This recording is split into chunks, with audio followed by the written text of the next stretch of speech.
இதயத்தோடு எடுத்துக்கொண்டு இருக்கின்றார்கள். ஆகவே இதையும் நம்முடைய மாண்புமிகு எதிர்க்கட்சி தலைவர் கூடாது. முதல்வர் கடுமையான நடவடிக்கை கனத்த இதயத்தோடு எடுத்துக்கொண்டு இருக்கின்றார்கள். ஆகவே இதையும் நம்முடைய மாண்புமிகு எதிர்க்கட்சி தலைவர் அவர்களுடைய கவனத்திற்கு உங்கள் சட்டமன்ற உறுப்பினர் முன்னாள் அமைச்சரே என்ன சொல்லியிருக்கிறார் என்பதை உங்களுக்கு பதிலாக நான் தருகின்றேன். அவை முன்னவர் அவர்களுடைய தீர்மானம் பேரவையின் முடிவு கூடப்படுகிறது. ஏற்போர் ஆம் என்க, மறுப்போர் இல்லை என்க. வரையுள்ள எஞ்சிய நாட்களுக்கு கோஷமிட்டு இன்று அவையிலே வந்து அதிமுக சார்பாக நம்முடைய ஐயா எடப்பாடி எதிர்க்கட்சி தலைவர் எடப்பாடி பழனிசாமி அவர்கள் தலைமையில் இங்கே வருகை தந்து வெளியே சென்ற அனைத்து உறுப்பினர்களும் எஞ்சிய நாட்களுக்கு இந்த கூட்டத்தொடர் முழுமைக்கும் இந்த அவையிலே பேரவை பணிகளில் கலந்து கொள்ளக்கூடாது என்ற உத்தரவை பிறப்பிக்கின்றேன். மாண்புமிகு முதலமைச்சர் அவர்கள். மாண்புமிகு பேரவைத் தலைவர் அவர்களே, கள்ளக்குறிச்சி சம்பவம் தொடர்பாக எதிர்கட்சியினர் குறிப்பாக அனைத்து இந்திய அண்ணா திராவிட முன்னேற்ற கழகம் எழுப்ப விரும்பும் கேள்விகள் தொடர்பாக பதிலளிக்க இந்த அரசு தயாராக உள்ளது என்று சட்டமன்றம் தொடங்கிய முதல் நாளிலிருந்து தெளிவாக இந்த அவையில் தெரிவித்து வருகிறேன்.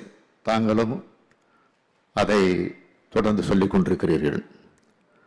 ஆனாலும்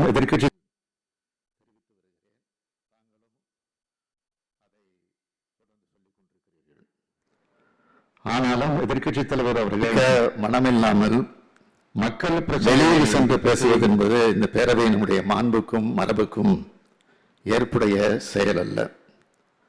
பிரதான எதிர்க்கட்சியாக செயல்பட வேண்டிய அதிமுக மக்களுக்கு ஆற்ற வேண்டிய ஜனநாயக கடனை ஆற்றாமல் வீண் விளம்பரத்தை தேடுவதிலேயே முனைப்பாக உள்ளது.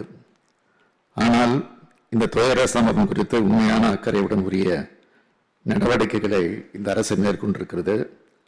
இதுதான் நமக்கும் அவர்களுக்கும் உள்ள வேறுபாடு. வினாக்கள் விடைகள். வினாயன் 91 மாண்புமிகு உறுப்பினர் திரு ஜே பிரின்ஸ், மாண்புமிகு நீர்வளத்துறை அமைச்சர் அவர்கள். கன்னியாகுமரி மாவட்டம் ஏவிஎம் கால்வாயில் உள்ள ஆக்கிரமிப்புகளை குளைச்சல் மற்றும் கொல்லங்கோடு நகராட்சிகள் மூலம் அகற்றி சீரமைப்பதற்கு நீர்வளத்துறையால் தடையின்மை சான்று வழங்கப்பட்டிருக்கிறது. மாண்புமிகு உறுப்பினர் பிரின்ஸ்.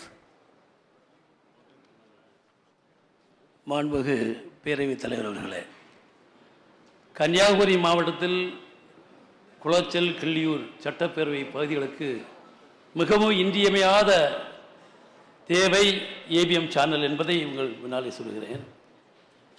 அன்புக்குரிய நம்முடைய முதலமைச்சர் அவர்களும் நம்முடைய மூத்த அமைச்சர் அவர்களும் இதற்கு நல்ல பதிலை கன்னியாகுமரி மாவட்டத்தில் மக்கள் சார்பிலே நான் கேட்பது நல்ல உத்தரவாதத்தை தருவீர்கள் என்ற நம்பிக்கையோடு 1860ஆம் ஆண்டு உத்திர திருநாள், கேரளா சார்ந்த உத்திர திருநாள் மார்த்தாண்ட வர்மா மகாராஜா காலத்தில் 1860 ஆரம்பித்து 1869 இந்த ஏபிஎம் சேனல்